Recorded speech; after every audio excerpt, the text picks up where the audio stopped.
Welcome back once again, ladies and gentlemen, to the Four Podmen, the last show before 2021, the year of the China virus, and it's probably going to be the same next year as well. But we are here to bring you continuous content. We're not going to let any lockdowns get in our way.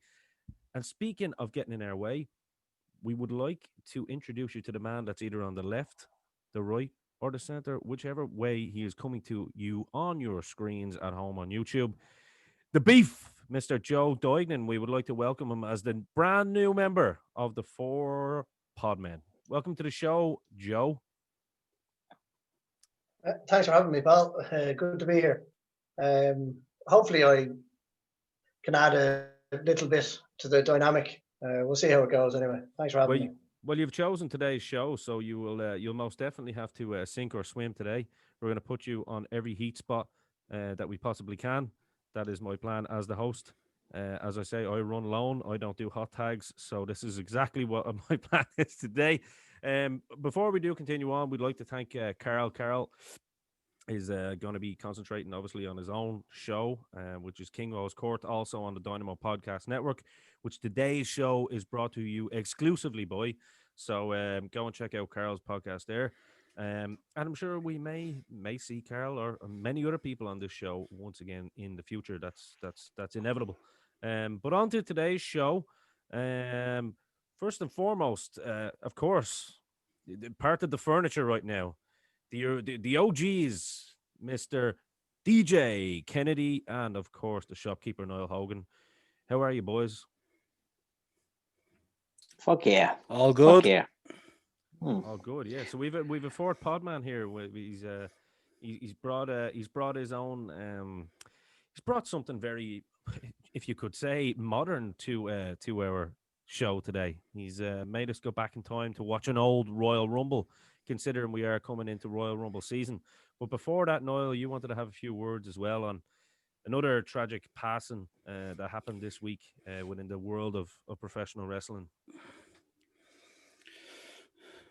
Yeah, we got word there the other day, obviously, that John Huber had passed away, aka Brody Lee in AEW, and obviously Luke Harper in WWE.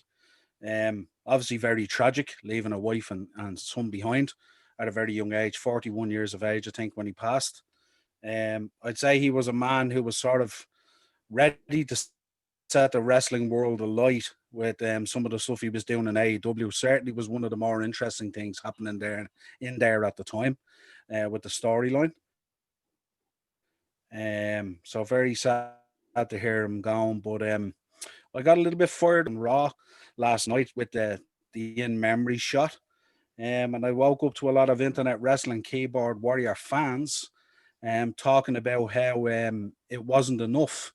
And there should have been a 10-belt salute and a video package and all this sort of stuff. And, you know, you'd wonder at times, who do these people think they are, trying to dictate how someone should acknowledge the passing of a person, which I thought was very much out of order. And then these so-called wrestling fans went on to put it at the same level as the passing of Eddie Guerrero. We're having some technical issues from Niall's side there, guys. I think he's mentioning there that some of these wrestling fans apparently tried to compare the passing of Brody Lee, which you should never compare a passing of a human being in general. No, but I think what he's not saying at all. is, It's not top trumps. but in terms of what Niall was trying to, sorry, Niall, you're back with us there. You just kind of shut off, and I was just helping you out there. You were saying that they tried to compare the passing on the level in terms of the wrestling stature level of Owen Hart and Eddie Guerrero.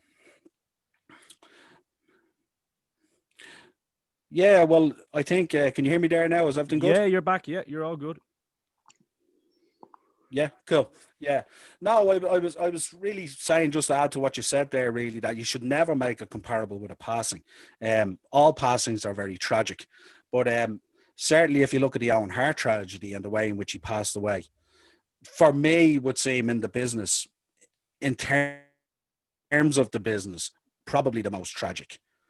And I just thought it was in very bad taste that fans will be looking for this. I think someone that And should they would put be his hands crying up out is, for it. And it was like as if some fans were out there trying to create some clickbait. And yeah, I think there's one Kurt Hawkins as well that I think actually started all this, which I found out today that he actually tweeted this whole thing out, calling WWE out that it wasn't enough. And I think a lot of fans jumped on that. That's what I noticed after I heard you speak on it today. So I think some of these wrestling guys should really have a bit of cop on, you know, and not use the fact that you were let go by a company and use your bitterness to kind of get some clickbait going or whatever. I don't know if that was Kurt Hawkins' intention or not. I'm not saying that, but we know the way the keyboard warriors, as you call them, Noel, are in this day and age. So It's you know what, there's an element of the fans out there who are more interested in the bullshit drama of a situation than the actual gravity of the situation, and to even be talking about that situation at a time when somebody's family is in grieving is absolutely preposterous and sick. I mean, agree. everybody's allowed their opinion, but a man's passing and his life is no bargaining chip for fucking one-upmanship between a base level of fan which has absolutely no interest in the progression of the positivity of the product and is only interested in drama. Fuck off with that silly shit. It's, you know what, it's a walking miracle in this day and age that Vince McMahon's company would even acknowledge the fact that this man had passed, considering that he works for another company at the moment. There was a time when that was just not going to happen, full stop. I think you know, progress is being made in an understanding of humanity, and it was probably because the man touched so many of the locker rooms' lives. I mean, I'm reading the eulogies from fucking Randy Orton and Bray Wyatt. yeah. Wonderful, wonderful words coming out of the locker room in that company, and the fact that the tragedy has transcended the initials of the company's name is very human and very dignified. I You would know, agree. but again, I would agree. I think we should move on from it too because I don't think these people even warrant. let's not give them any more time. Exactly. But definitely our thoughts and condolences with his family Absolutely. and friends. Tragedy. Here. Yeah, for sure. For what it's worth from us here at for Podmen Dynamo's Dozen, on behalf of the real wrestling fans and the world, I guess, just way too young, way too soon. So rest in peace. On to today's show, I suppose, to kind of bring some sort of normality back to our fans that like to listen to some wrestling talk. Joe, being the brand new member of the Four Podmen and the debutante, with that New boy. with that New wonderful fish. facial New hair. fish. Joe decided we actually we all talked at the Castle del Podmano, and we decided that we would try and maybe look at some of the Royal Rumbles during the month of January. And Joe came up with one of the more, well, you would say more recent ones, but for our track record on the pod menu, all we know that we always go back to the 90s and the 80s. So we decided to bring it up to we New decided- wrestling. He brought up some fucking new wrestling. Do you know what I mean? Not a hunky, not a tonky, not a man in sight. Go on, Joe. Shoot. 20-year-old wrestling. So Joe, why don't you Fucking introduce- new. Yeah, Millennial wrestling. millennial. Well, the Royal Rumble that you guys so graciously bestowed on me about choosing.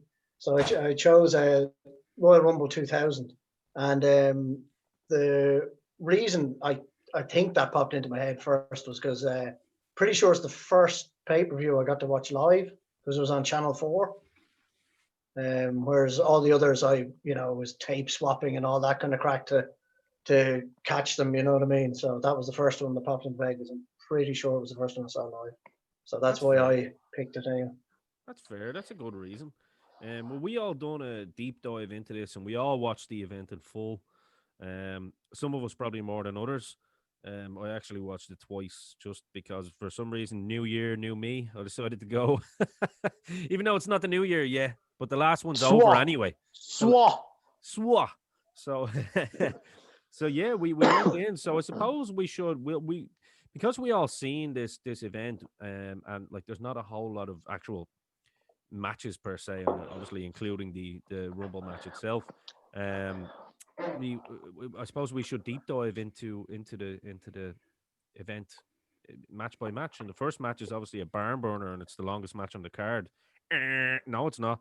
It is in the beautiful MSG, of course. I did like the setup. I love that. I love how close the fans are to the ring. I love how close the ring walk is to the ring as well. It's something a little bit different than the Sky Domes of the world. So it's nice. It's the WWE's home. So Atmospheric and intimate. very much so. Very much so. Yeah. So I always like when they're in MSG, and hopefully they go back there soon for an event. So we kick off, lads, with Kurt Angle obviously coming into the ring. Kurt is fresh. Oh, he's not a white meat baby face, but good lord, he looks like one, and he's fresh, in serious shape.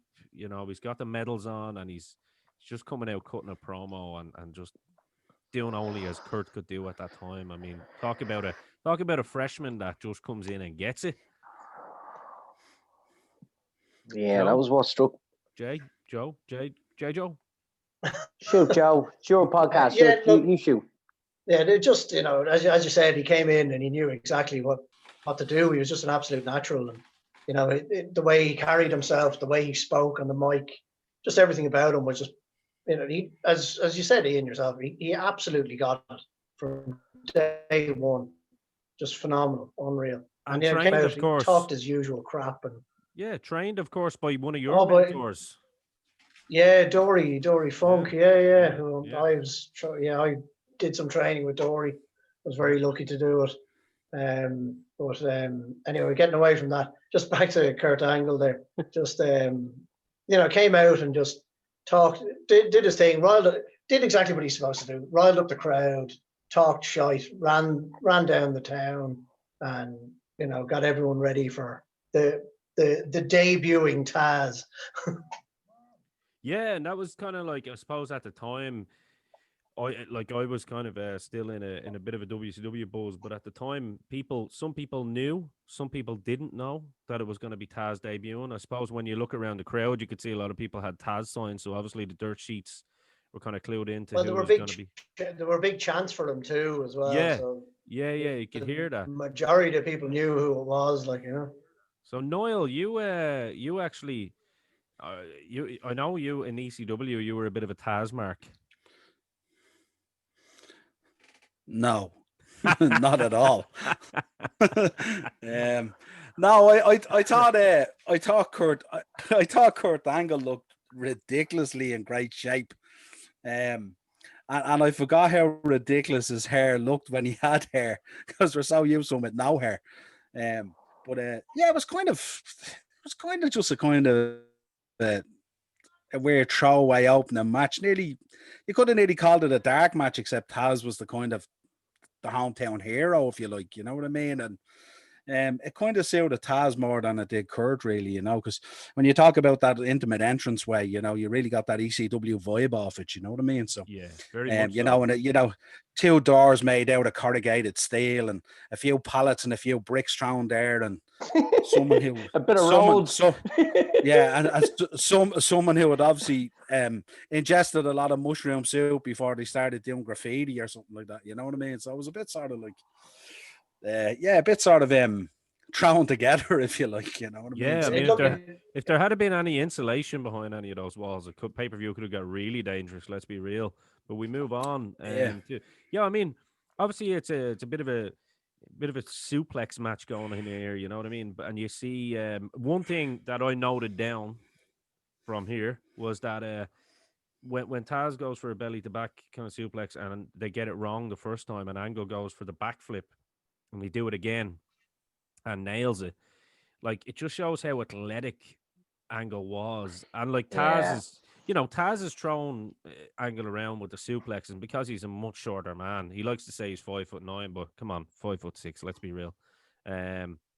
He's throwing Kurt around, but when you see Kurt deliver the suplexes to Taz, you realize that natural Olympic strength. You know what I mean? Yeah, there's your Olympic standard right there.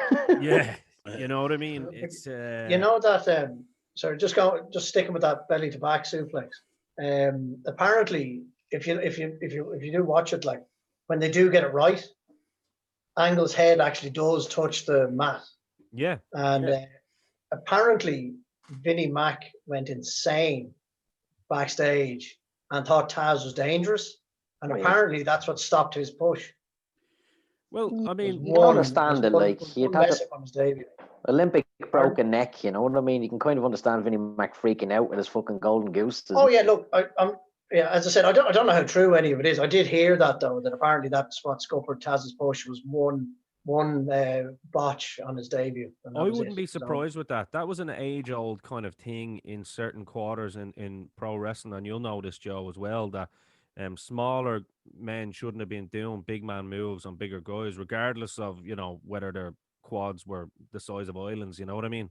Um, it's just it's more the gravitational side of it. I mean, Kurt was always billed at 6'2". There's no way Kurt was ever 6'2", I don't think, but he was probably pushing at least 5'10", 11. So he had a good, you know, 4 or so inches on Taz. So I mean, that was the only way that could really happen, was his head was going to touch the ground regardless, you know.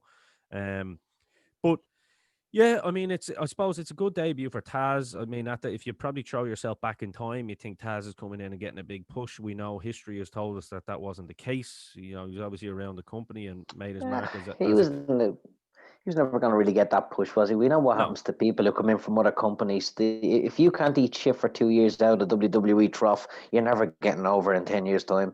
You've got to suffer. And most of the egos that rolled in like they were going to be the next hot shot big thing couldn't get into that fucking mindset. They were like, okay, I'm going to be the best now. It's like, no, pal, you're not. You're going to eat shit. Your legacy's going to be destroyed. You're going to be opening cards for a little while longer. And if you stay at it, yeah. That's a really good point, Jay, because it's funny because obviously now that we know the investment that WWE had in ECW as well at the time, that's all come to light. At that time, no one knew. When you were coming from WCW, whether your name was changed fully or whether, you know, your gimmick name, so you could still be Chris Benoit, but you weren't going to be, you know, called whatever you were elsewhere. You were going to be called the Rabid Wolverine, or, you know, if you weren't going to be called the Lionheart Chris Jericho, you're going to be called Y2J. So, but whereas the ECW boys were actually quite lucky enough in the sense that Vince let them still keep their working name, their gimmick names, you know, from ECW. So that's kind of they did have to change it a small bit. Like Taz had to add a Z. yeah. Rhino had to take out the I and put in a Y. You know, stupid. Well, that's not stupid, Joe. I'd say that's to business. That's to do with copyright. Marvel. That's actually to do with Marvel, lads, because Marvel and Warner Brothers, because Taz was Tasmania, and then Rhino obviously from the I think from the Marvel character Rhino as well. So I think that's why they did it, just in case. Also, when you sign a new contract, the company wants to own the. We learned from the fucking Warrior debacle. Vince McMahon, when he runs you through his books, he owns who you're going to be, not who you used to be. He can't market who you were. Another, what do you call that thing? A product or there's a name and I can't remember now. But you as a commodity, as your brand, as your name, Vinnie Max, unless you're bringing in some serious big dick on the table like Ric Flair, you don't get to be who you are.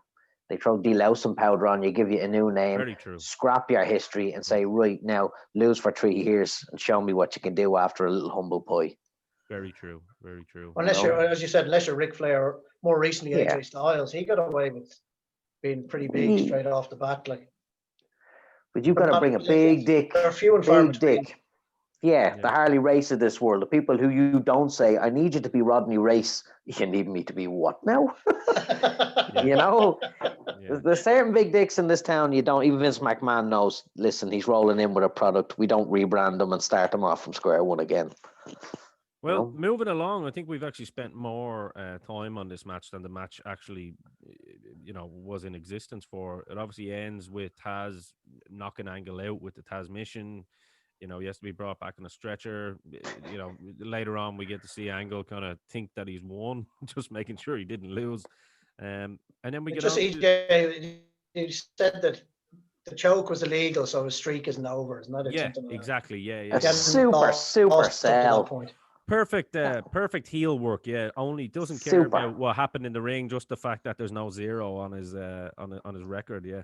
Well, yeah, I'm going to interject here with one more thing on that match for me. Again, I'm watching this, and it was like I watched it brand new, the way it ran the first time around. I've seen it before, but 20 years of hard drinking, you know, knocks the brain around a little bit.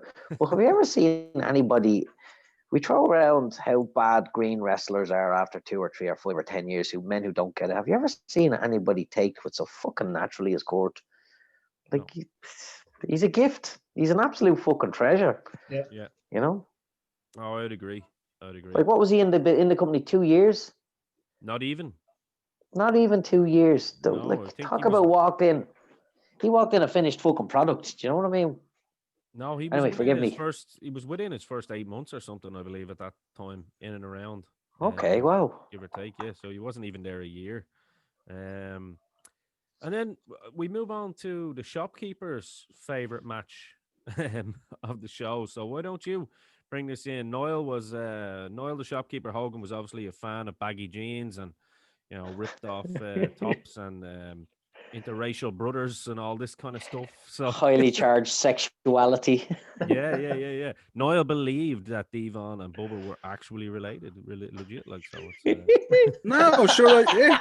He thought the Hardys was the work. Then they went and ruined it by turning him into a priest. What happened there? Like? The big Geez, that gold was chain. Isn't Him that and how Deacon. Batista debuted with him, Him and didn't he? Deke. Yeah, Him and Deacon Batista, yeah. Yeah, Deacon. Absolutely. Yeah. I Sorry, tell go you, ahead, Noel. yeah, no problem there, Joe. I am really. I told you I'm not here to this take part is- in it. Lovely. This is one of these matches on the card. I actually really enjoyed this match on the card.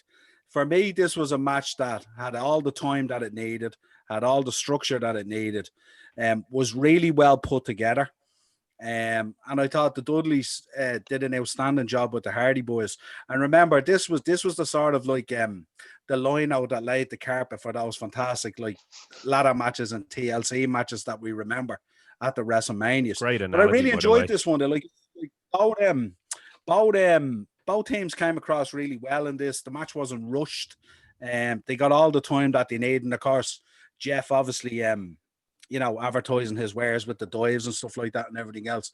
But I thought it came across really, really well. Well put together match. There wasn't too much wrong with it, really. Just really enjoyed it. I was going to add to that, Noel, as well. I was watching it. Obviously, I watched the pay-per-view twice, and I watched that match in particular a second time because I wasn't a big fan of the hardcore stuff back then, because I just thought it was unsafe. But when I actually watched this match back, you can see because, as I say, it feels like the arena is kind of squashed because it's so intimate. Do you know what I mean? Yeah.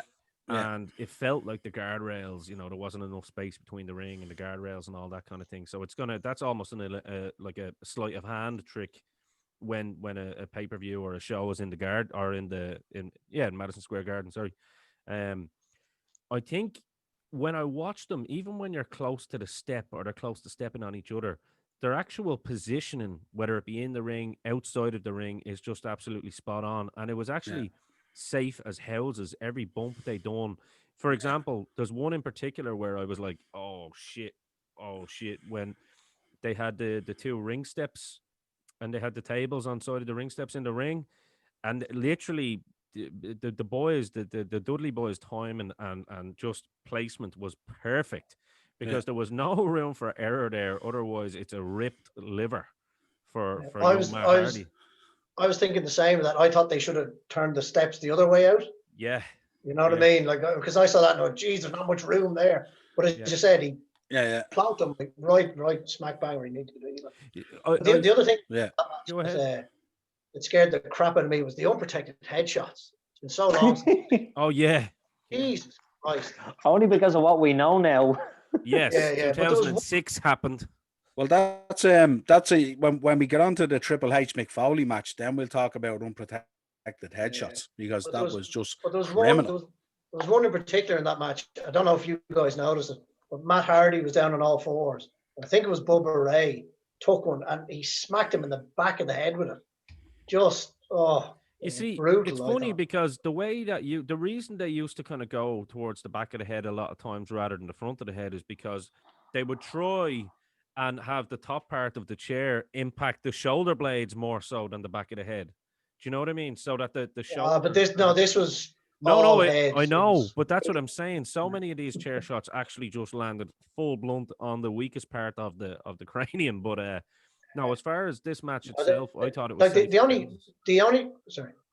Go ahead. The only criticism I had of that match was the setup for Bubba Ray's big fall just took so long. And Devon was kind of hanging around in the background going, what the hell, get these tables ready, hurry up.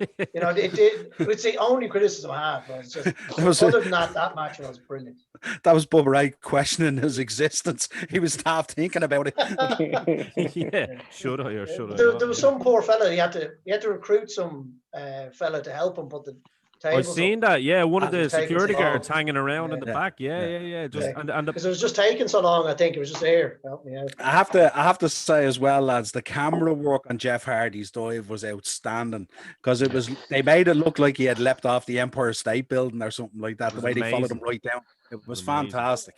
It really, my and that was major Kevin Dunn, wasn't it? criticism, really, I think it was the camera in the hands and a man No, knowing I where mean- to be. Kevin Dunn production. I'm pretty sure. I think he was pretty known for that kind of placement of cameras, and in the truck, he was always pretty pretty vocal. Yeah, but he's to the still point. there, and it's been shit for the last 8 years.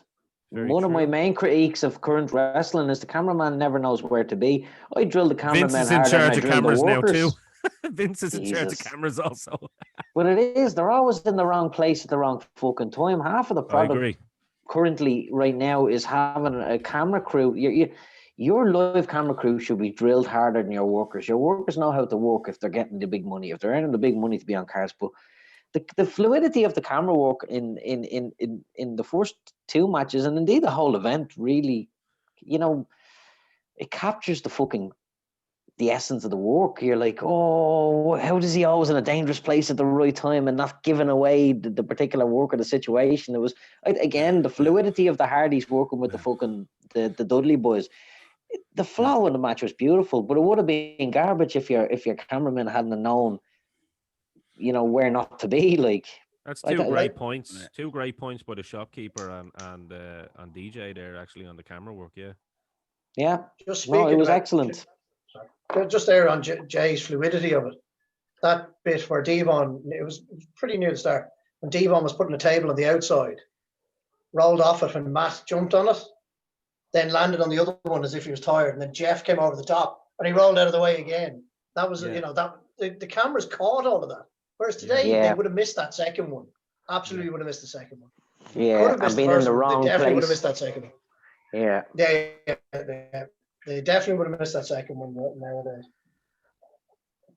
So, Noel, you wanted to bring something into that as well, didn't you?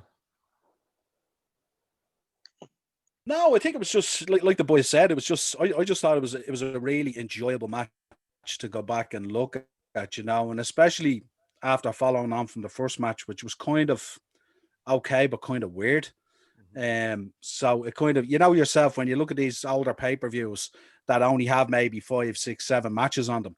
It's the first match really sets the scene, because you don't really have dark matches, you don't really have kickoff shows, you don't have really that kind of stuff to set the scene that you have these days. So you go from minute one. So the position of the match on the card I thought was really good as well, because it got people pumped up as well.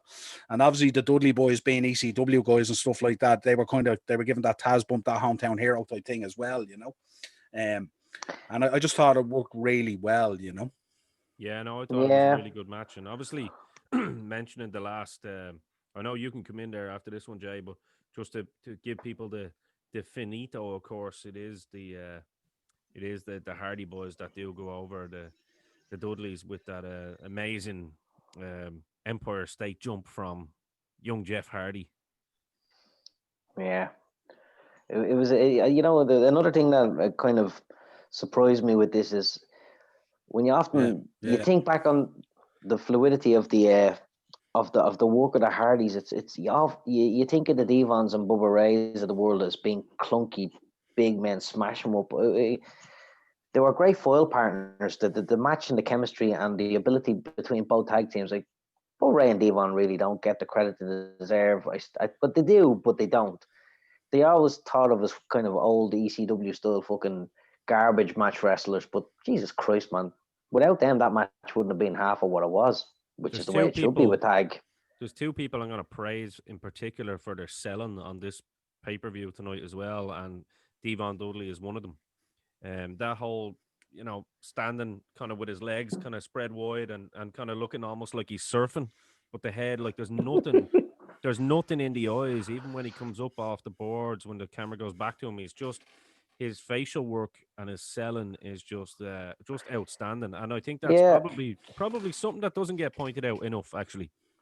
It was with them. It was very kind of Wile E. Coyote versus Roadrunner. Like you've got the fluidity and the beauty of the boys. All the teenage girls loved them, and then you've got the two odd couple there looking at each other with bleeding birds flying over their heads cross-eyed. It was just lovely wrestling, like It was. But you've got Bubba Ray there as well.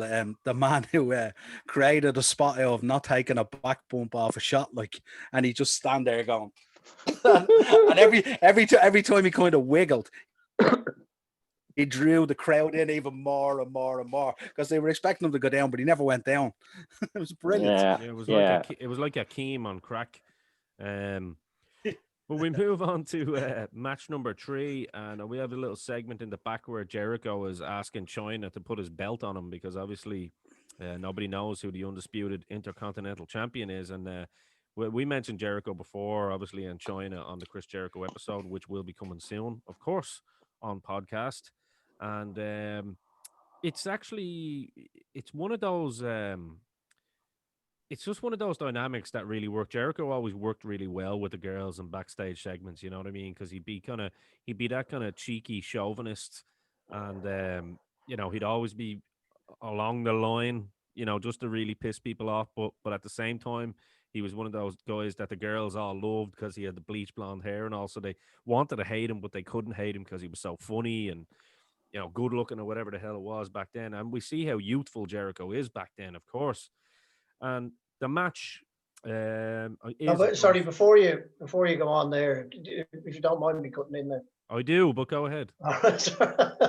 It's just when you're talking about when he's backstage with China, when Dave Hebner comes up to them.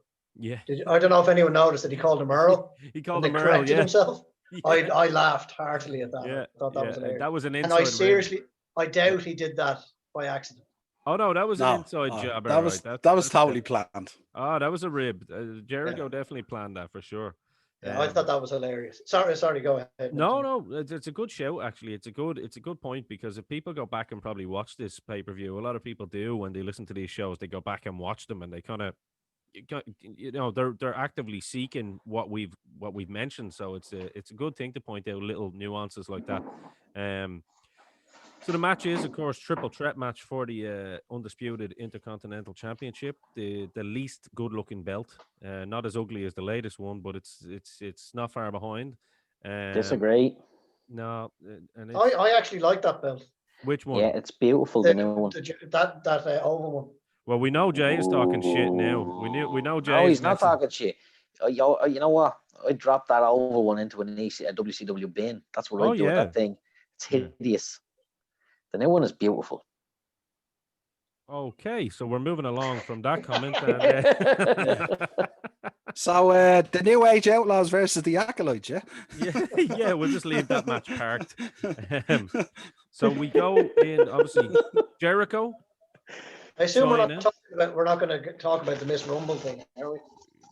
Least said about that, the better. We are definitely going to talk about that. You picked this, Joe. Well, we can talk about it, but let me just announce this match and not have to announce it 2 minutes later, I'm sure the fans are sitting here going, will people stop interrupting the Dynamo, please? So the fucking triple threat match between Chris Jericho, China, and Hardcore Holly. And I say fucking Intercontinental Championship because that's basically what it is. I was expecting this to be an absolute cluster. I was pleasantly surprised in a lot of ways by what I saw. Namely, that I thought China actually done her part in this very well. I'm not going to lie. I thought I thought her positioning in the ring, I thought where she needed to be. You could see that her gravitas, I suppose, wasn't as good as someone like Jericho and Holly because obviously how experienced these guys were as in-ring workers, but she definitely, the boys helped her an awful lot. But I mean, she fed really well, I felt. You know, she looked a lot better than when she came in as the bodyguard, steroided up, and it was like, what is this? And I thought, I thought she, you know, she done her part very well. So I'll hand it over to you lads, whoever wants to start off on this match. Well, just as you were saying there, like you had two, as you said, two well seasoned fellas in there with her. So that's going to help an awful lot. That's going to help anybody an awful lot. Like, because if you actually look at it, most of the wrestling was done by the two lads. Yeah. Well, she was on the outside, and she came in, did a few bits, then she'd be thrown out again. The lads would do the wrestling part again. And there was, you know, it was short. Nothing went wrong, and it was grand. Like, it was not a right match. But Yeah. Can I point out could have one gone. thing actually? And I don't know whether you've noticed this. You probably did.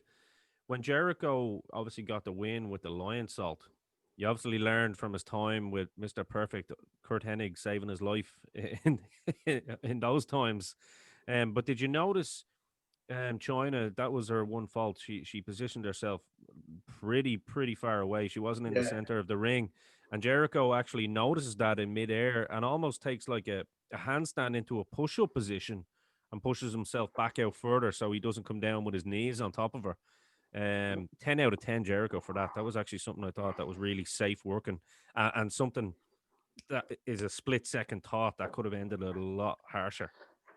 You know, if he wasn't in that match, it probably would have ran and played a lot differently. Again, the key word for this whole pay-per-view is fluidity.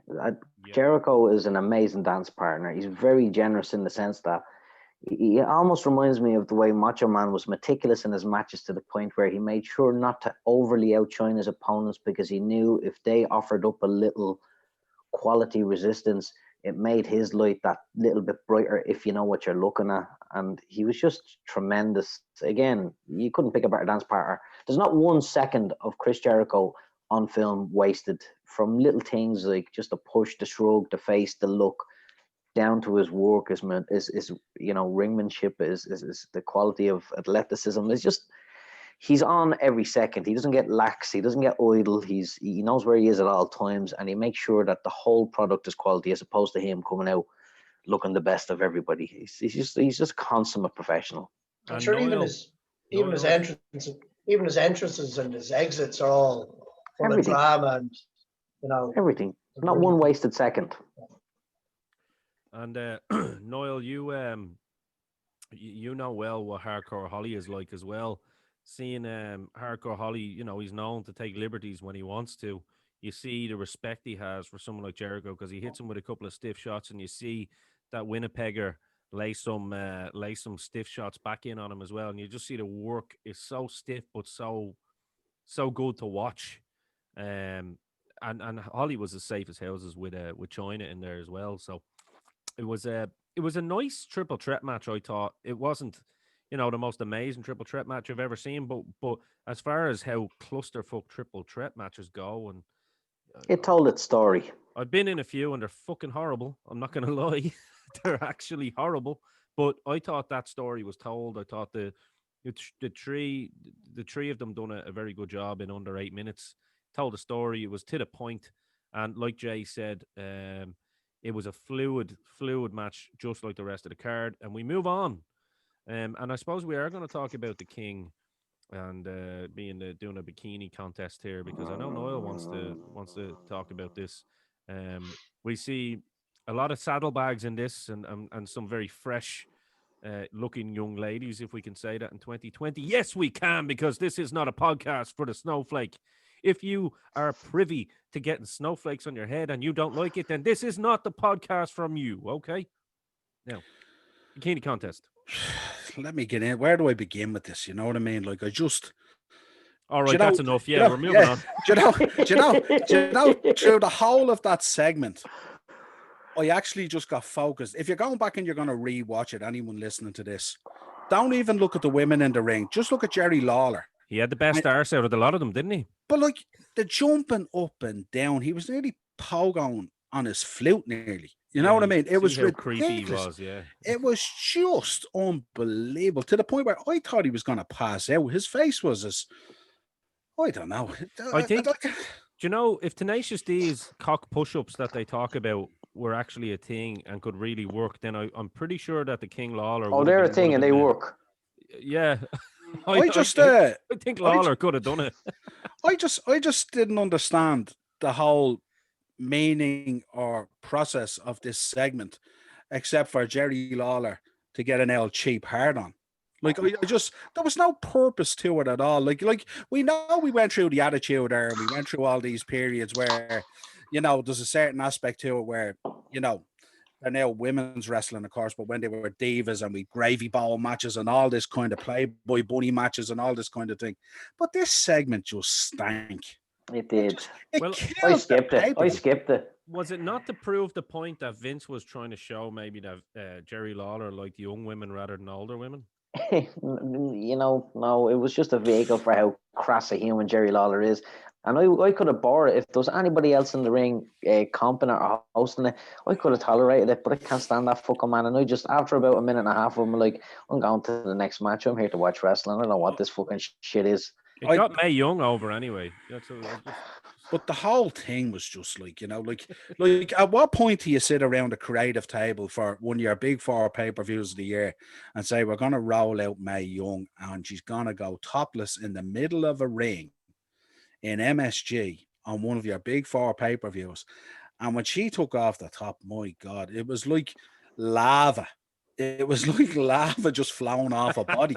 I was just going, what the hell is going on here? Like, you know, we went through Mark Henry and the, you know, the giving birth to a glove or a hand and all this kind of thing and all, but just it had no bearing on the pay-per-view at all. It killed the momentum they had in terms of the fluidity of the actual pay-per-view. And it was just, to me, it was just, there was no need for it at all. It was just, and I don't even think Russo can be blamed on this one. So, you know, let's It smelled like it crawled out of Vince's head, to be honest. Yeah, But and then you look Vince, at Vince and Jerry Lawler, yeah, both being creepy together and saying, Yeah. and look at who was sitting at, you know, and the people that were sitting at ringside, I doubt they, you know, classy Freddie Blassie and Slaughter and all. I didn't like who that, like, surely they did not want to be there for that. Well, I didn't like to bring in Blassie out for it, especially because everyone knows how I feel about Blassie, and I was like, how dare? I mean, this was blasphemy to the Blassie. Do you know what I mean? It was just, it was absolute tripe. Let's be real. I wrote down very cringy, hard to watch. The less said, the better. And you know what? Being your pay-per-view, Joe. Being your pay-per-view. Let's move right along before we take a little break, and we'll get to. Of course, the tag team match for the WWF Tag Team Championships with the New Age Outlaws, of course, Billy Gunn and the Road Dogg, against the Acolytes, Bradshaw and Farouk. And I think the New Age Outlaws intro probably took longer than this match. Actually, their entrance. I don't know what to say about this one really. Oh, I do know. I will point one thing. Billy Gunn definitely didn't have good fabric in his tights anyway, because you could see the black G-string throughout the whole match. I was like, where was that not part of his gimmick? I'd say that was intentional. Well, it wasn't always. Well, you know, it was just at one point it kind of came out, and I was like, all right, what's that about? But I thought that was part of his gimmick. Was I'm it? pretty sure that happened. He wrestled most of the time. All right, fair enough. Well, you were probably looking a lot more than me back in those days, Joe. I wasn't watching it then, so that's okay. That explains the mustache. Joey Ryan. Oh. But how are you, Joe? One thing I thought with that match, I thought the best part of that match was actually the hype package before. To be honest, they built up, they showed this rivalry between these two teams, and they were out there for what, 4 minutes? 2 minutes and 39 seconds to be 2 exact. minutes 39 seconds. Yeah. Is that what it was? Wasn't even 4 minutes. No. You know, it wasn't even 3. You know it was 4 minutes including the package. Yeah, probably. Yeah, that's probably where I get it from. But like, you know what I mean? You have two good teams there. Like, two very good teams. And it's not like the pay-per-view ran all the time. The pay-per-view was only 2 hours and 41 minutes. The two standout guys for me in that, I suppose, 2 minutes and 39 seconds for me were, as always, Farouk, Ron Simmons, and Billy Gunn. Those two boys could work their asses off. I mean, Farouk, I think he could go to the gym once a week and just look like that. You know, that's what people were always saying, that he was just a freak of nature. Well, you know what they say. It's not what you do inside the gym; it's what you do outside it. Muscles are made in the kitchen, right? Yeah, absolutely. Or in the locker room in 2000. Or in the lab. In the locker room. I was really looking forward to this match, and then it just, I thought this would have been a good one. We forget as well, this was a tag team championship match as well. Yeah. And but I tell you, you know what I really like? That inside out clothesline. Oh. That oh my God, that was it just looks amazing anytime it's hit. You just feel like your man hits the canvas and he's dead. Are you talking about Bradshaw? When Billy Gunn takes it. Remember when Billy Gunn takes that clothesline or whatever it is, and he just pirouettes into a 360 and lands flush. It was just you're just looking at it and going, yeah, he's dead. Yeah. Well, no, but like, as you said, Niall, that was a tag team title match. Two good teams in it. Yeah. And they wasted it. It was just madness. As I said, the hype package was the best part of it. You know what? It doesn't matter when Billy Gunn and Road Dogg walk down. I could watch them two interact. The chemistry between them is fucking phenomenal. Like the charisma out of fucking Road Dogg is just he can talk all fucking day. He's one of them rare gifts where you put a mic in his hand and it doesn't matter. Even in his controversial out of business shoot interviews, he can talk. You always are glued to the pair of them. There's just they're like a downgrade of H and Sean together, but not a downgrade in the sense that they're only a downgrade simply because the other two men were so over when they were doing their tag team skits and stuff like that, and the chemistry between them was great. But these two boys, you're just looking at them, it's like they do drink together. They are mates. It's not faked.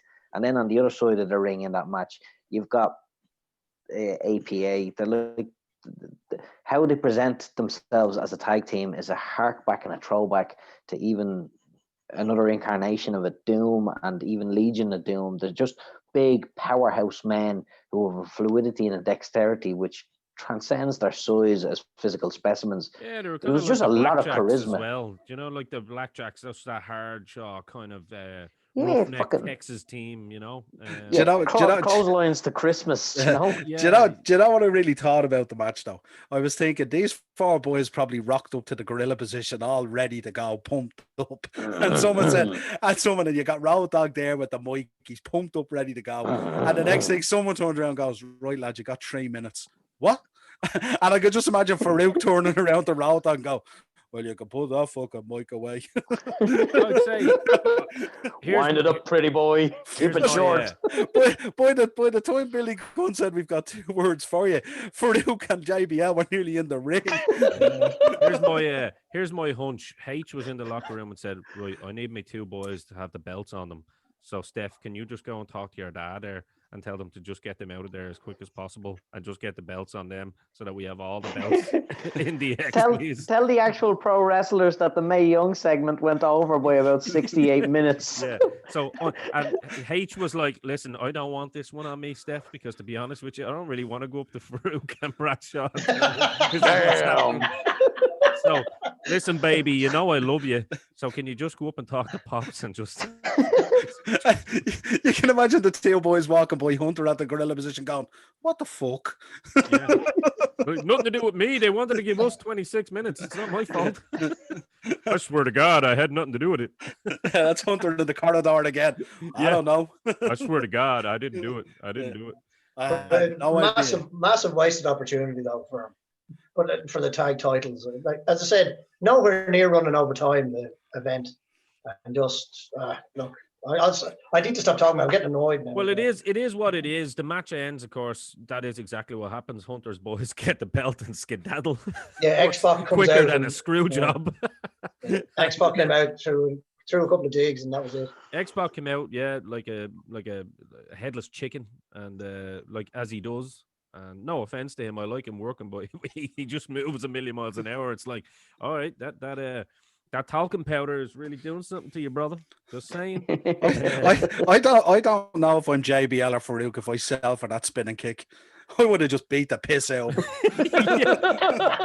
I mean, to add insult to injury, not only are you going down 3 minutes, we're going to get the other little fella to come out and just... Who the fuck is this Q-tip? Can we Doomsday device him into tomorrow? Yeah, please.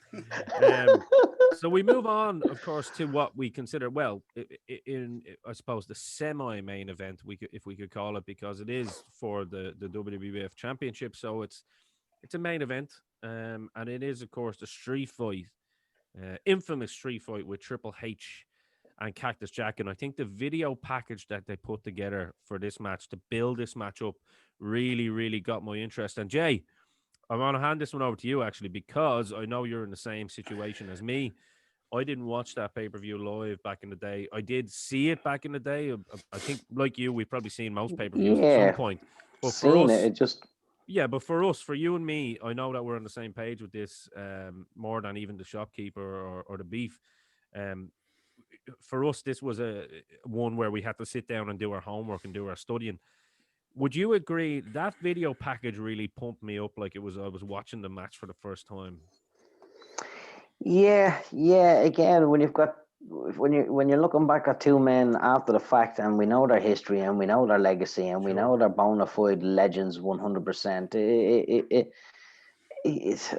Look, I'm mixed on that match, because there's two men in there who I respect and like a lot, and the video package was perfect. It was enthralling. It was at times you can understand. It was 2000. You take all of the factors and aspects of H wanting to be who H became, with Mick Foley just being a consummate fucking professional and again a captain of charisma, and it was almost like H putting it out there as a guy can do this outlaw mud show, fucking garbage match shit as good as anybody in the world. Wait and you see how I do it. And I don't know, I was not particularly enamored in any sense by this match. It just, I think in 2000 I would have been, blown away, especially when you see how well the gimmickry of a particular set gimmick match came across with the tables. That thing, the fact that there was tables in it was beside the point. The men working with what was put in front of them really sold the match. This fucking match did. I wanted to love it more than I did, but again, I can't get over the fact that at times it felt like two men setting up sequences to show the world how good they can do it too, and not for me. It was. Yeah, no, go ahead. Yeah. I was just going to say, before I give my 2 cents on it, I'm going to let the two boys. Absolutely, yeah. The two boys, if you want to start off, Beef, this was obviously one of the reasons that we decided to do this pay-per-view, obviously, because it's an infamous match with a lot of with a lot of pro wrestling fans. So why don't you go ahead? Yeah, well, I think Jay made a really good point there about how it seemed like just two lads saying, "Look, we can do it," especially Triple H, because he'd never really been in that position before, whereas Mick Foley had been in it God knows how many times. But it was actually something I never even thought of until you said it. But thinking back now, it actually makes an awful lot of sense. Oh, the DJ does this to you. Well, Triple H kind of going, look, I can do this stuff as well. I'll show you, I'll show you my big swinging dick kind of thing, Yeah. But I have to say that the hype package, as you said, Ian, yourself, is phenomenal for that. And the Cactus Jack reveal still sends chills down my spine. Like, I absolutely love that reveal. The Cactus Jack reveal was phenomenal, yeah. Yeah. And Mick Foley did say to himself that the key to that reveal was Triple H's reaction. Yeah. Where he absolutely shit himself. Because as Foley said, he said all Triple H had to do was laugh. And that was it, was dead. That's a good Triple point, H Joe. sold it perfectly and absolutely really crapped his pants. When when you look at it, really, all he did was take a mask off and a shirt off, and all of a sudden, but Triple H sold it absolutely brilliant. I think just a quick segue. I think that's I know sometimes I can be harsh on Triple H to some people, but I don't think sometimes people get where I'm coming from. That's actually one of the biggest things that Triple H is really good at, and I think, and probably better than possibly anybody at, is his reactions in the ring Like not in, sometimes before the match, sometimes midway during the match, but especially in promo situations. I think back to he done his best to get Scott Steiner over at some point in some of the stuff that they were doing. And, when they were doing the arm wrestling contest, I can always remember Triple H's face, like kind of looking scared, like who is this behemoth that's beat me? So that's a really good point there. I think Triple H is probably one of the best of all time, easily in the top three, in terms of doing that. Storytelling. Yeah, just with his face, Yeah, Yeah. he is. Yeah, but if you look back on his, through his career, he got so many guys over. He didn't Yeah. put too many over, but He didn't put anyone got- over, but he got them Yeah, over. he got a lot of people over. He really did. Like, he genuinely did get an awful lot of guys over. But He did, and a lot of times the guys that he tried to get over didn't run with the ball either. Scott Steiner's a perfect example, isn't he? well, Scott Steiner wasn't well. Now, No, I he's know. I'm not digging on Scott Steiner. He In does, his heyday, was one of the again, best ever. It's an aspect. No, he's about right. It's an aspect of H as a consummate professional. He realizes squashing everybody along the way doesn't do anything for your bigger picture in the long run. He's a long-term pro wrestler, probably one of the last career-driven professional wrestlers. And whatever story that he was in, he always made sure not to be overly super. Like, there's times when you have to super squash people in your approach, especially if you're as arrogant. I mean, H Like did Hogan, put that for arrogance example. across. Like Hogan, for example, Jay. And I know, Yeah. no, but Yeah. what you're saying is actually right. If Hogan had done those little things, and it's not a huge thing, it's a little thing. If he'd have done those little things more often than not, I'd agree. I'd agree, Jay. Yeah, you're spot on.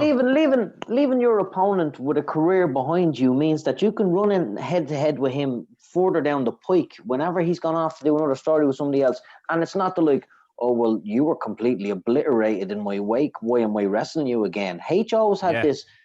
This is this time when we're doing it.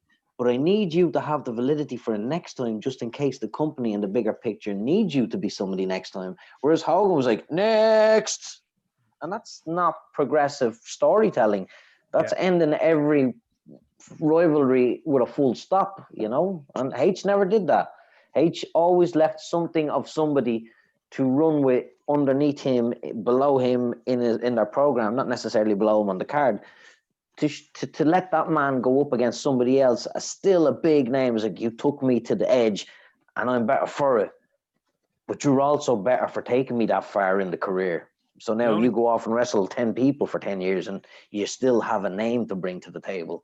The only thing I'll say before we pass over to the shopkeeper on that is, and it's not in defense of Hogan at all, because I agree with everything you said there, Jay.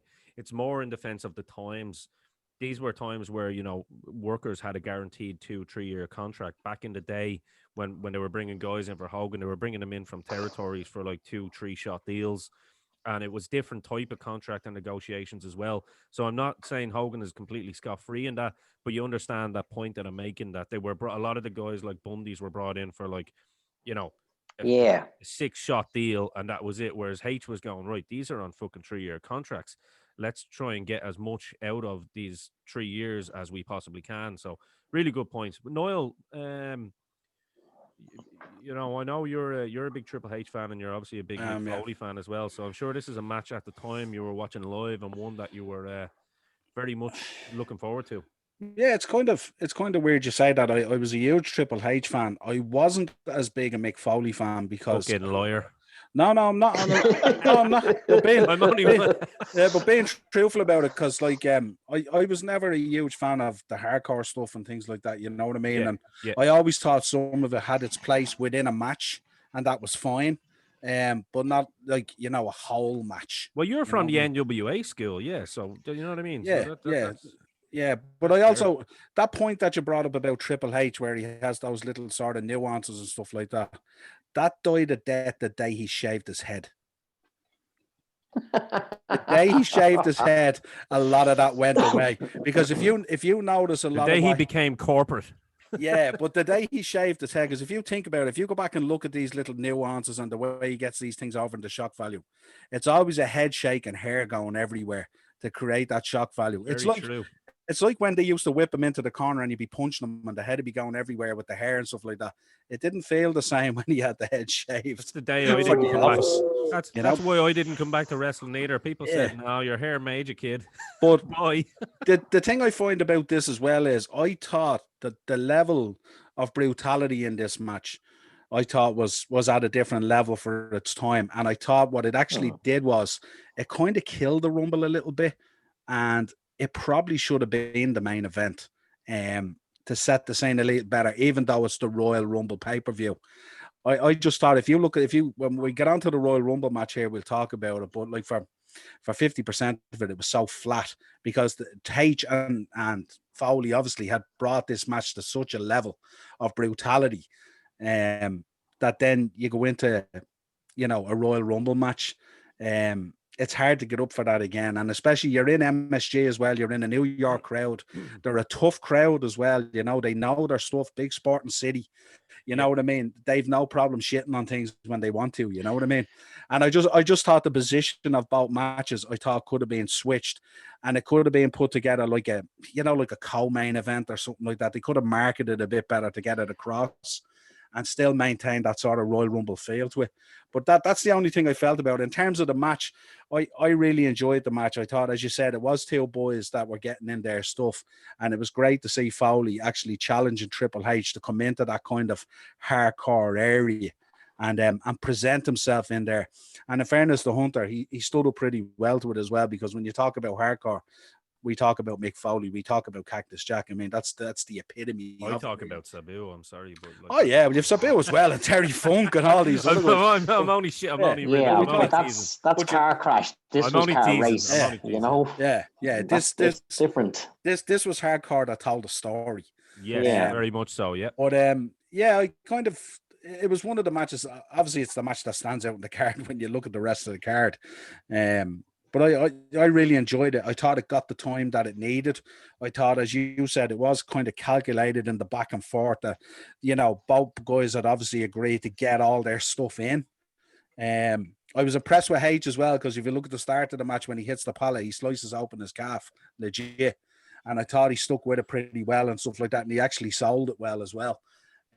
Which was pretty good, I looked at that palette as well. That was literally whoever designed that, I hope, was fired on the spot, because I actually went back and watched that scene a couple of times before, because I knew what was coming up, and I looked. You can see exactly where H ripped it. There was a big, huge lump of wood actually sticking up on it. Yeah, and I mean if that had went into the liver or the back, forget about it. But you know what I liked about it as well? If you go back and look at that match, right after he takes that injury.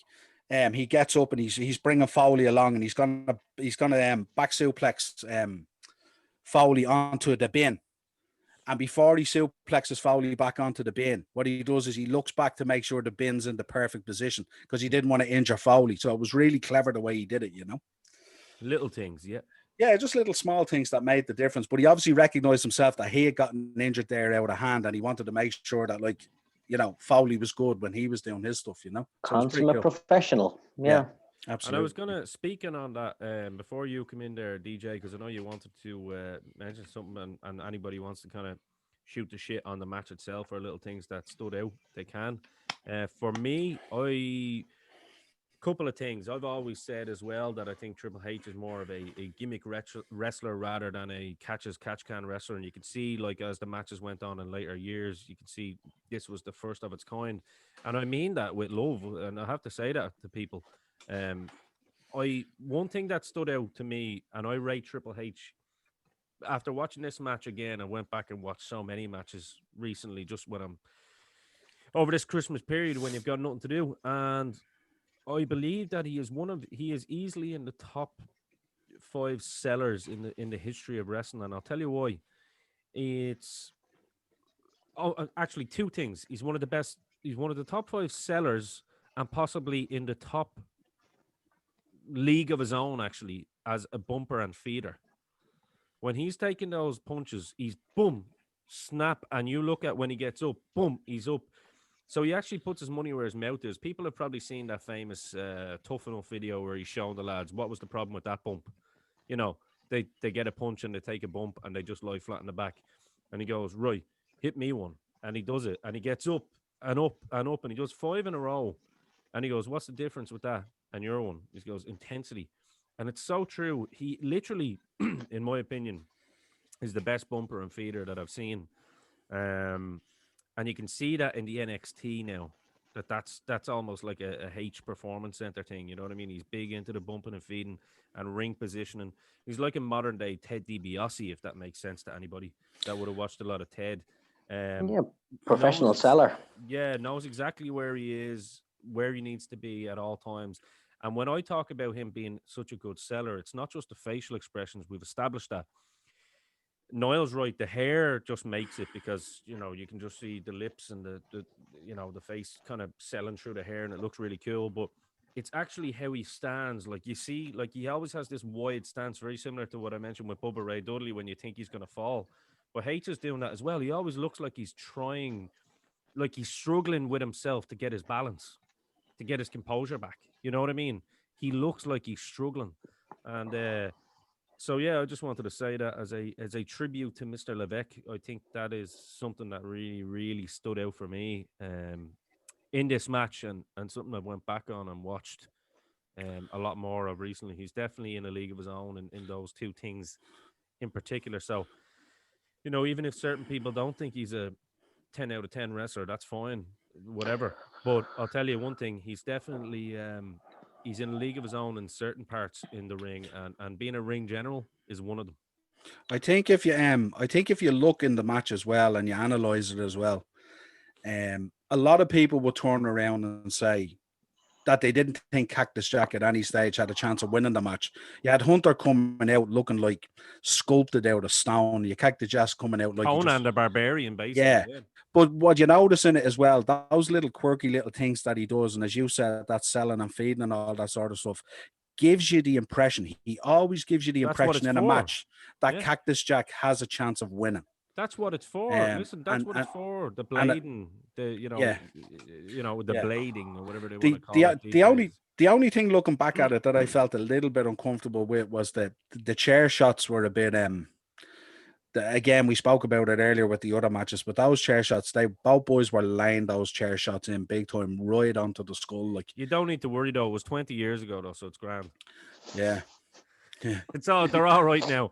H has done pretty well for himself. I tell you what, I'll take fucking 20 of them if I can get to a position like H is in. Hit me right now, Rachel. Hit me.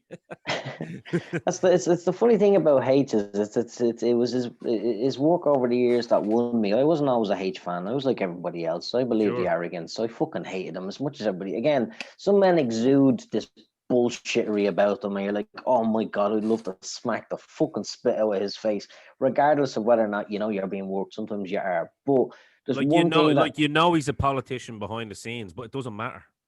Well, you know what? Like I said, it's you're in business for yourself in that business, and if you can't take care of your own shit, well, then you're going to get washed out and flushed down. Oh no, and that's I'm just not the way making. It is. I'm not making. I know you're not. I'm saying that it's like some people can say that, and you'll be like, oh, even though I might think he's a politician backstage, it doesn't Which matter. He is definitely. But what you're saying is what I'm watching right now is just fucking gold in the ring. Yeah, between bells, like the term I use to describe when a wrestler, when we take away the storylines and all the outside bullshit that usually wrestlers get fucking either sink or swim in, there's something about him that won me over as a fan, and that was on his ascension, on his rise. He's always wore his heart in his sleeve, whether it's dropping the fucking the AA spine buster, or whether the fucking Jim Ross is calling shades of Harley Race. He's used his own body of work to put where his heart in pro wrestling is out there, and it is 1 versus 1, that late NWA Jim Crockett style, 2 men going at it for fucking 15 minutes with maybe 4 or 5 wear down holes, 2 or 3 big holes, and then run into a big dramatic finish. then on to the next guy, and wrestle for the company as opposed to your own fucking paycheck. And that's something that's lost in a lot of individualist performers. They always go in there to try to blow everybody out of the water. We touched on it with fucking Jericho as well. The fact that he realizes it takes two to tango, and if you don't have a roster of people to work through, then you're going to have a very short fucking career for a very, very small-minded federation, which isn't going to develop over 40 years into a global company.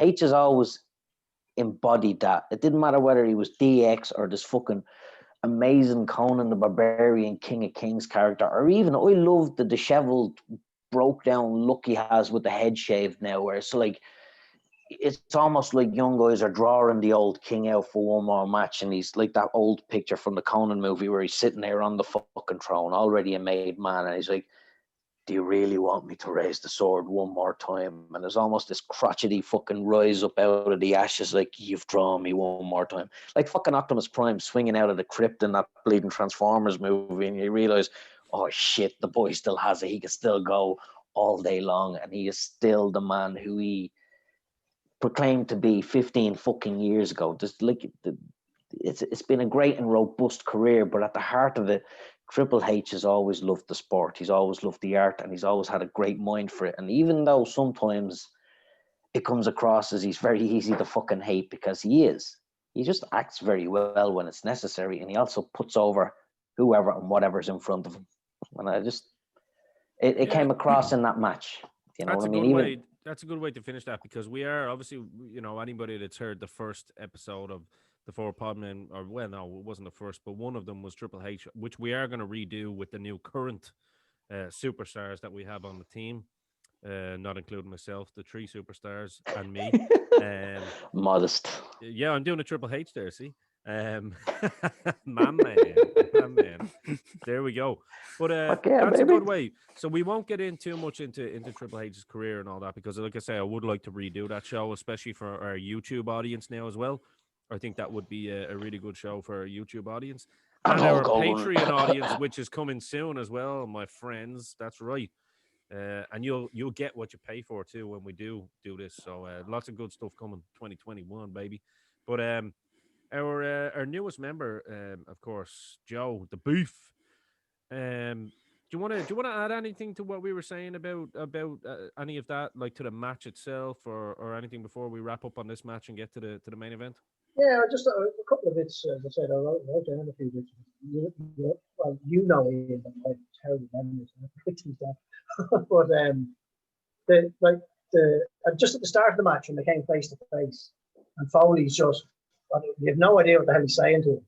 But once again, the way Triple H is looking at him, going, Jesus Christ, you know what he's saying is like he's basically telling him he's going to rip him apart, and Triple H is magnificent selling there.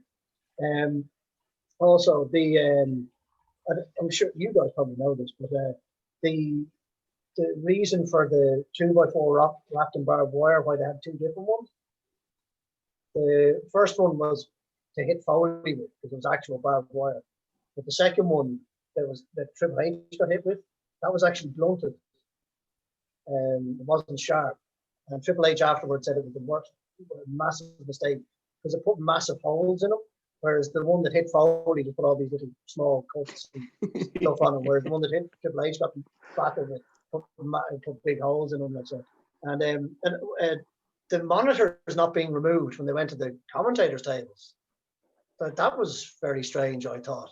Yeah, I thought it was always best practice to take them out, but they didn't remove obstacles. Yes. Yeah, they just got up on top of them and went for it. And the tables actually, the way the tables reacted to them, it was as if those tables weren't gimmicked, as they say, like as Tony Khan likes to say.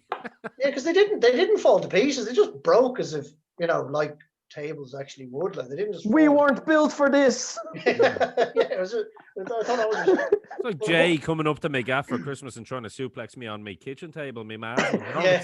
We're going to keep doing it until we get it right. Sorry, ma. Who built this? A lumberjack? IKEA.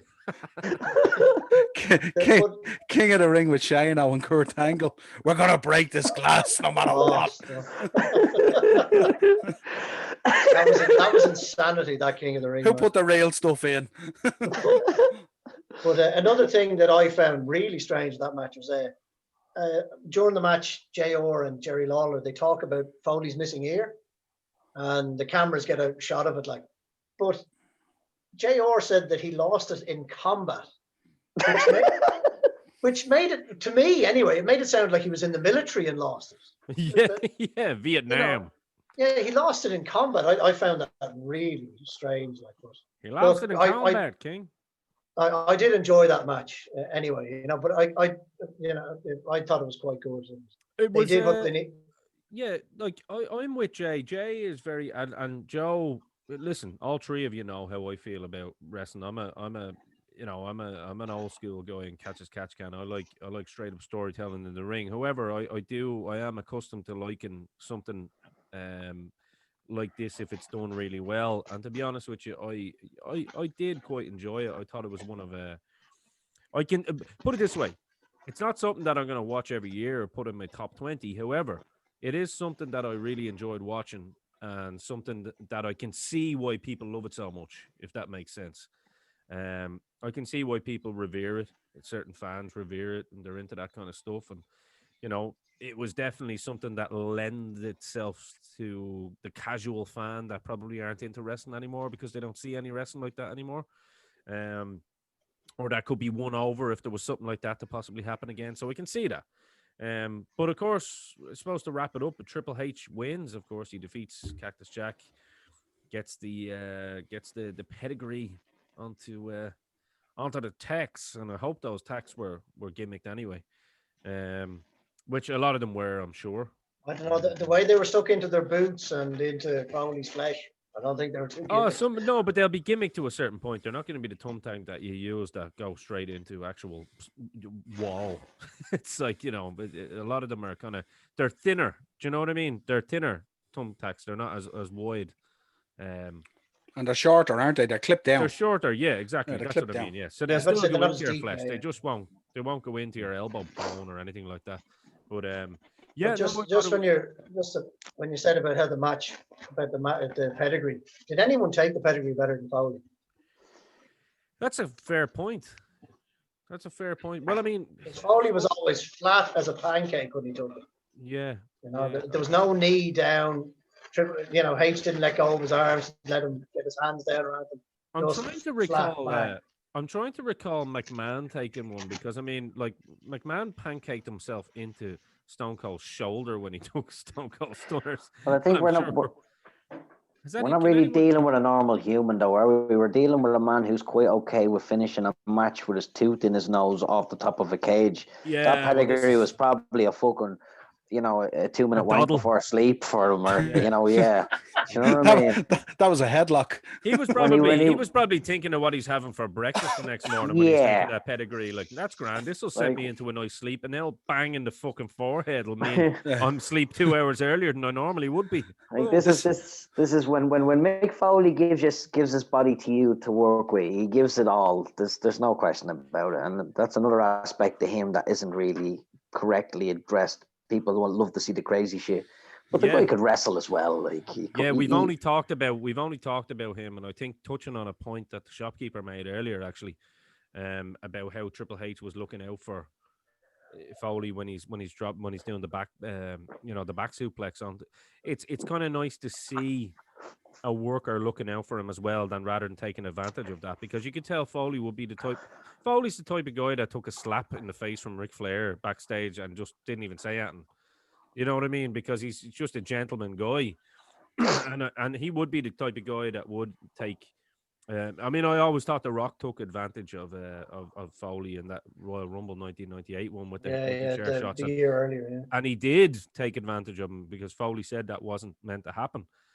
And so it's nice to see a worker actually take care of the guy that he's in with to a point, to as much as he can anyway. As much as he could. Yes. As much as he could, yeah, exactly. And I think the story of Foley's career as well is everybody who he wrestled. Like, I mean, everybody looked at him at that stage in 2000 like some fucking hokey outlaw wrestler who'd wrestle your nana in a fucking in the bathroom for fucking 50 quid. The man just loved turning up and working. But every time they put the big spotlight on the big stage and he gave himself 100% to his dance partner, the dance partners all walked away going, yeah, no, That guy's fucking legit. Don't mind them barbed wire matches. Give me him any day of the week. He's a pleasure to work with. I wish half of these fucking kids who we ran through our official skills gave half as much as that guy. Has You know, anyone he ever seen won. the? Has anyone ever What? seen the old video from, I think it was 86 or 87 in the match when he was a job guy in WWE and he got his jaw broken by Dynamo Kid? No, Fuck no. it's pretty nasty. It was on one of those? Do you know those big? Do you know those big clotheslines that he used to do? And just basically wrapped his whole bicep around Foley's jaw, and Foley always tells the story on that, and he's like, Dynamo just reached down and goes, "Sorry about that, Paul."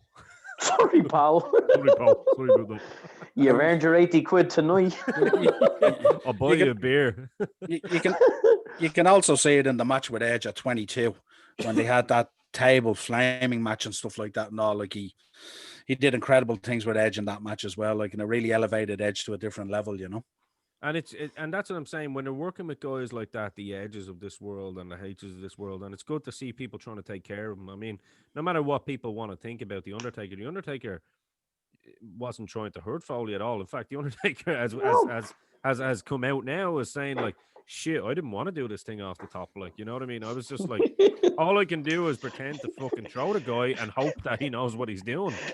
You know? You can just hear that. You can hear that batshit buzzard in his fucking ear. No, trust me, they'll love it, bro. Just fuck me up. They'll love it. Don't worry about it. I'll take the consequences. They'll be into it. It was like, I don't want to. I want you to have a pension. Well, for all the little marks out there that think they know better than anybody, right? That tried to say that Taker was taking advantage of that. Just look at Taker's reaction when he drops down off the cage when that wasn't meant to happen.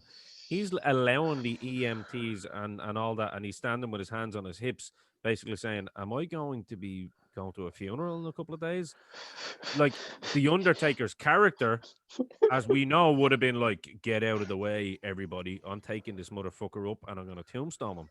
So you can see exactly what was going through the lad's head just by the body language, even though he's trying to maintain professionalism. So, and of course they send Mr. Chainsaw Charlie down as well. Chainsaw Charlie, Vince McMahon's finest creation, huh? Get up, you bum, because Terry loves you. What would they have called fucking Dory Funk if he'd have went in there? Leatherface? Who knows? Anyway, we move on to the main event, which, you know, I don't think this is the greatest Royal Rumble match of all time. In fact, in any way, shape, or form, I believe it's shite. But it gets the Rock over. Anybody want to start this off? Because this is where your host is going to zone out for a little while and just listen. Well, you know what? I will. Again, it's a card of men who won't be over familiar with. Like I said, I was out in fucking puddles of puke and swimming in pools of booze there at that stage. So I would have watched it back in the day, but not really fully appreciated it with the eyes of a consummate almost adult that I am now. But I really enjoyed it from top to bottom. I thought there was men surprised me, right? There was three standouts in it, wasn't there? Yeah. That he's one of them. I loved how hot Rikishi was for the first bit of it. I when you look at him saddled with that silly nappy gimmick, and you think, Jesus, this boy can go, and he has charisma, and he can work. Like, what could they have done with him if they'd have been serious about him? And then you realize how many stars they had on this whole program. You're like, well, there was no place at the top table for a man like him because they were fucking hemorrhaging talent at the time. Like, you know, you had Angles and fucking Austins, and you had Rocks, and I mean, in the last 10 years, we've ran in a program where we were lucky to have 3-4 top guys at the table. That whole fucking card, anybody in that ring at that stage would have been currently an honest run in the upper mid card against anybody that the company has right now. I mean, I was surprised as well with how competent and how great Blue Jean Bulldog looked. He looked sharp. He was good. Even your throwaway comedian fucking wrestlers like Scotty 2 Hotty, they were consummate fucking professionals. Like, there's something lacking right now in the business that they had back then in abundance, and that was charisma. And somebody write that whole this match. Down. Somebody write this down now, because Jay, you've always said this. If we have a brainwave, we need to write it down for future episodes. Here's a question. We do. here is a question. We've always heard Stone Cold talk about this. We've heard The Rock talk about this. We've even heard Triple H talk about it. Back in those days, right, where there was less writers, script and promos and all this kind of bullshit, okay? And it was people using their personalities. You know, they were given their gimmick, I suppose, in a lot of ways, but they were able to use their personalities in order to get that gimmick over. Now, we fast forward to the last 10 years, not so many people have been able to do that. And all you ever hear is the worker blames the fact that they're in this position because of writer B, writer A, writer Z, writer whoever the fuck, okay? Bollocks. It's up to you to get yourself over with that. What I would say is, and here's an interesting point. Let's look at, say, the lads over the last 10 years and see what they would do back in those days, and whether the Drew McIntyres or the Sheamuses, or, well, we know Roman Reigns would have got over anyway. That's a fact, because he does use his personality. We know Randy Orton would have, so we'll scratch them too. But some of these other guys that are always blaming creative and blaming this and blaming that, and see how they would have done if they were given a gimmick, some like, say, Rikishi, and if they would have still got themselves over. And looking at the top main event talent, like I say, like Drew McIntyre, where would they have been on the totem pole back then? Do you know what I mean? That's an interesting way of looking at it, to have a little debate on that. So we'll write that one down. I'm sure fans might like hearing our opinions on that there, because I know I'd like to have a conversation about that. Yeah, absolutely. Well, one thing I have to say about the Rumble match, personally, from like, I'm going away from what Jay said there. I thought this Rumble match actually lacked a lot of star power. You know, there were, by my count, there were 3 guys that could have won it out of the 30, which was Kane, Big Show, and The Rock. I think everyone else was, you knew were cannon fodder. And, you know, I know Rikishi came out like a house of fire. He, you know, kicked everyone out of the place, but he was never, ever a real. And then he got eliminated pretty early anyway. But I just thought it lacked real star power. Like, I was sitting there going, Jesus, like, there's no one here that can win it, apart from when Kane arrived in, and then Big Show and Rock arrived after, or did whatever order they arrived in. That they were the only 3 I thought that had any hope. The rest of them I thought were just. Yeah, no, that's fair. But the aspect I'm coming across from is, right, to have higher tier talent. Like, let's face it, Kane in that match was fucking beast mode. He was classic monster, genuine. Shit's going to hit the fan when he walks down to that, on that short little run to the ring. You're like, okay, here we go. But up until, we'll say, 13 or 14 men in there, you're right. It was a predominantly mid-card talent Rumble, which accentuated how great the greats were. But the fact that that whole core of maybe 20, 25 men had the ability to put over men at a level of charisma and depth, like the fucking Rock. He transcends the sport to the point where he could be a shit heel tomorrow and the whole world is just like, it doesn't matter, he's the Rock and we love him, and that's just the end of it. So get with the program or get off the fucking show. Like, the SWAT team fucking boss man and stuff like that. I know these are men, these are old veterans and whatever, and they've always been mid-card, and they're consummate professional mid-card athletes. They don't expect to wake up one day wearing the big gold. But the Rumble is always that. It's a mid-card fucking dice throw. It's sure any man can win. We only spoke about this on the episode with Finlay. It's one night where all bets are off, all gimmicks are off, and we'll just see a whole bunch, an hour of fucking high spot wrestling with 2 men doing their bits while there's fucking 15 other men doing their bits at the same time. It's a clusterfuck of chaos, and it really is just don't worry about the scheduled programs. We're going to wrap up the year's stories, and then we're going to move forward into Mania to see how the year lays. Like, that's your blow off, your big one, the whole reason for your programming. But even Funaki and his little mate running in every so often when they're not even in the Rumble, my eyes were glued to it. There there were so many characters who I wanted to see in it. There was little things happening at all stages throughout the. I enjoyed it honestly. That's a good point. That is a good point. In fairness, so there was actually, I know what Jay is saying there, and that is true. Like it kept you entertained enough to watch. That there was enough little bits going on in between what you were waiting for. You know what I mean? You knew what was coming, but there was enough to keep you busy until you got what you wanted, which a was, big of pop course, The Rock. entrance. Yeah, exactly. Yeah. Yeah. I'd agree. Like with without a consummate professional mid card, you don't have a champ. I mean, the saving grace of pro wrestling this year was three men: Drew, Randy, and Roman. Go ahead, shopkeeper.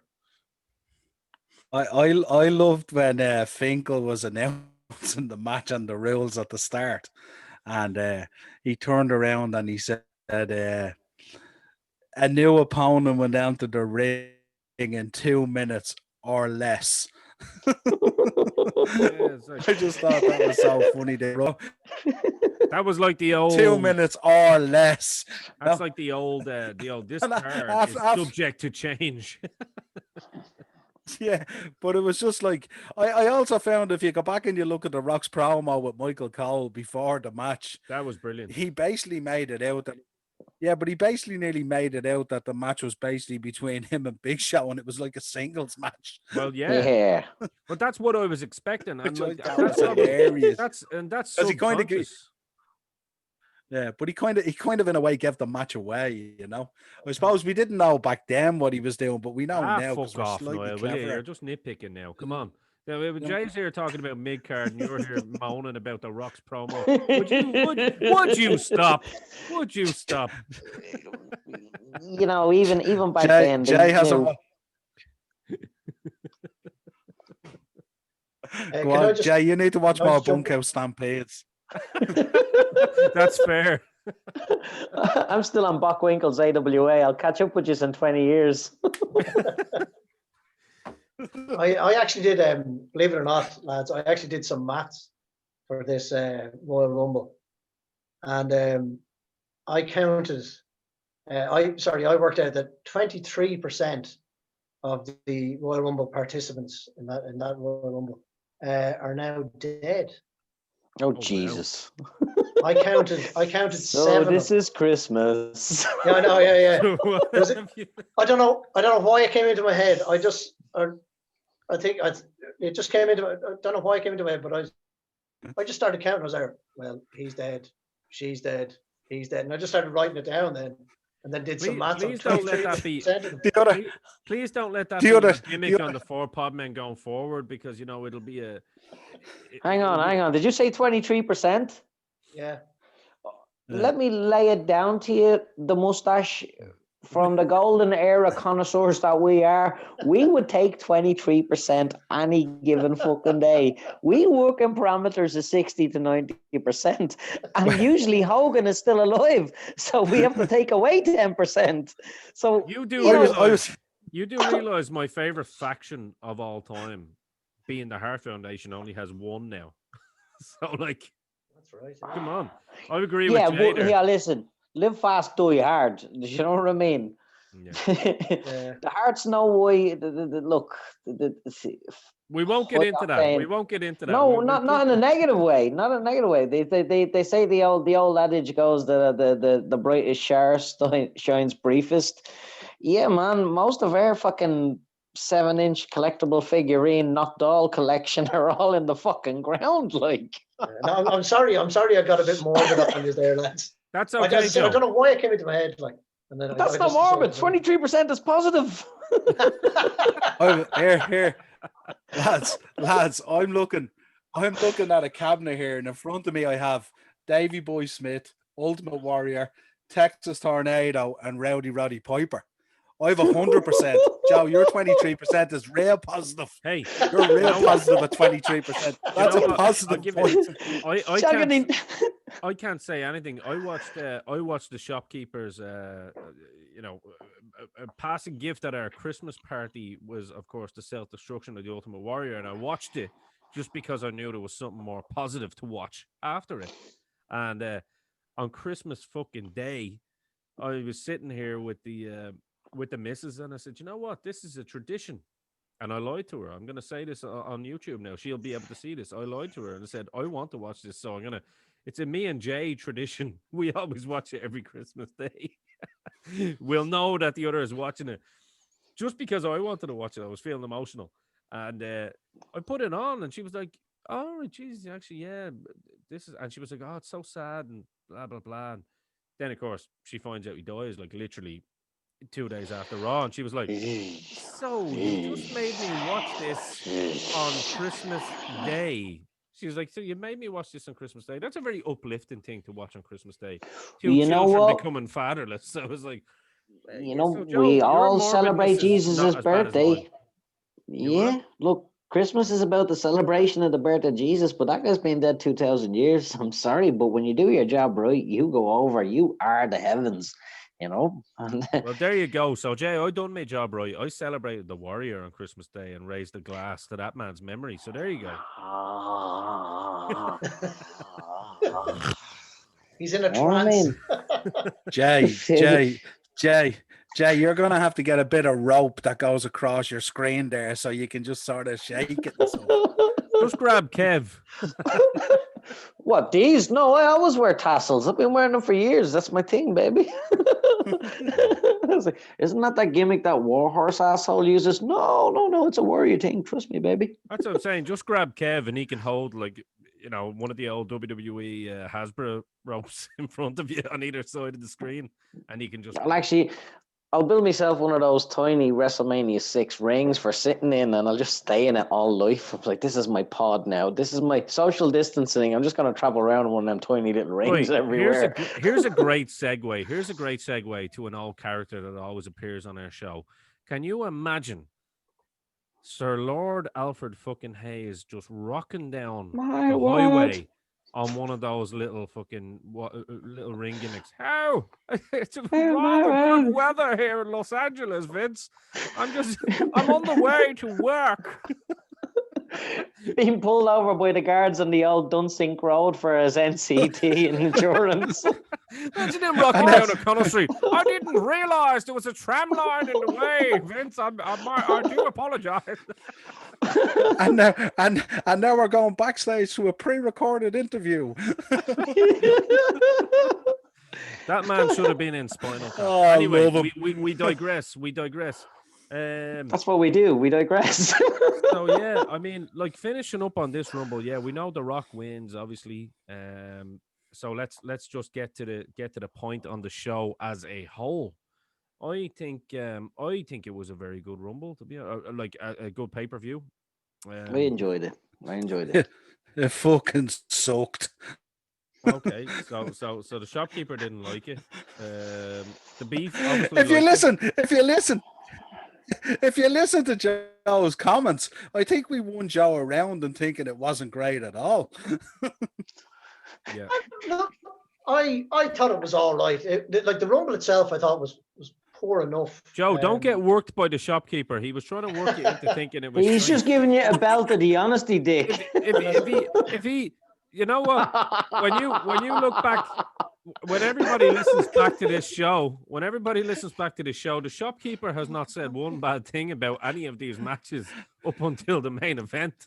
So, well, as I said, it is called the Royal Rumble. Yeah, that's true. True. Very good point. As I said, the Rumble, I thought, it lacked star power, and there were only 3 lads that looked like they might win it, when really it was only 2, because it was always going to be the Rock and Big Show. And I think they've missed a serious opportunity with the acolytes against the New Age Outlaws. Yeah. But apart from that, I thought it was pretty decent. It was a decent enough pay-per-view. I thought it was a decent enough pay-per-view to watch. Yeah, I think. There's probably only about 27 minutes of wrestling on it, so possibly the Rumble. The standouts for me are watching the performance of certain lads. That's my take from it. Being able to go back through time and watching some of the standout performances from the likes of Triple H, the Dudleys and the Hardys, the cameraman. And not only there was again an unsung hero was the competence and I don't know, professional countenance of Fortitude. Jim Ross. You know, Jim Ross on the stick when he was into it and he could still talk about a product that he was enjoying watching was good. I can't stand Jerry Lawler. I wish he had gone down for the crimes that he committed as opposed to being bailed out of jail and, you know, fuck him. That's the But state Jim of Ross, Tennessee, but you know, that's yeah, listen, it's the state of fucking Vince McMahon's cash. Dollar bill, y'all. It doesn't matter what crime you commit, I can get you out of it. But I loved Ross all the way through this. I enjoyed too. listening to him. Yeah. And I wish he could work for a program where he got to actually, you know, watch professional wrestling again. I'd love for him to walk out on AEW and hop onto the stick at NWA on one of the newer shows that they do. I'd love to see him actually pass commentary on a professional wrestling product as I'd love opposed him to to a do that 3-ring on circus. the side. I'd love him to do that on the side, even because it's something that he deserves. It's something that particular product deserves, and I think. But then again, he is the second highest paid man on their roster, apparently, on AEW's roster. So what does that tell you? What does that tell you? You know, we had Shallow Eric pool of Bischoff. talent. You know what? We had Eric Bischoff, who was at least spending someone else's money. Now we've got Tony Khan, who's spending his dad's money. Look, I'm trying to stay positive. There's positive stuff that I see that can be done. That can be done in AEW. If That's a conversation for another day, though, isn't it? It is, and we're gonna get onto that at some point. But there is positive stuff that can be done, and we're not gonna give everybody listening the satisfaction of hearing that right now. I will be saving that for a later day. But trust me, it's not all doom and gloom. But it does involve a Mark who just knows dates and times and, you know, ridiculous ideologies, you know, spending his dad's money. Well, it's either that or give it to the government in tax. Yeah, exactly. Yeah. Or just go Fulham FC full time. So look, I think that was a pretty good show today, lads, and I think keeping it Rumble month, we should probably, because this video is going to be going up. When you see this video, it will be up on your screens on the 30th of the 12th, which will be, so we've done it one day before. So this will be going up tomorrow for us as we speak. It'll be going up on YouTube. And yeah, so I think it would be a cool idea if we done another Rumble pay-per-view possibly over the next couple of weeks. Maybe next week we'll get another Rumble pay-per-view. But I was going to suggest, why don't we pick the best Rumble of all time, maybe, and pick the one where the Nature Boy Ric Flair won the gold in the WWF. What do you think, Niall? I know you'd be into that. Yeah. Yeah, I'm thinking that one, or else 2001 was a banger as well. That was a banger too. Maybe we can do 3. We'll do both. Well, yeah, I say when we do both and compare them. Compare where they are from one to the other. What is that? What was the Flair one? 91 or 92? When was Flair? 1992. Yep. 1992. Yeah, 92. And then you've got 2002. There's 10 years between Rumbles. There's a good comparative subject there. We can say, where was the product in 92? Let's compare it to 02 and hopefully never compare it to 2020. There you have it, ladies and gentlemen. We're giving you free Patreon content right there, where we have actually just negotiated our next talking point, and you got it for free, and that's what you get from us. So imagine what you can get from Patreon.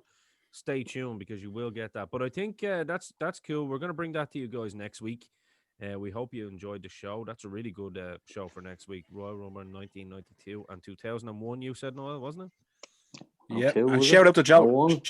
Shout out to Joe as well. Welcome on board, Joe. Great stuff. Oh, cheers. As I said, thanks for having me, lads. Great to be here. I hope I haven't. Pleasure. I hope I haven't.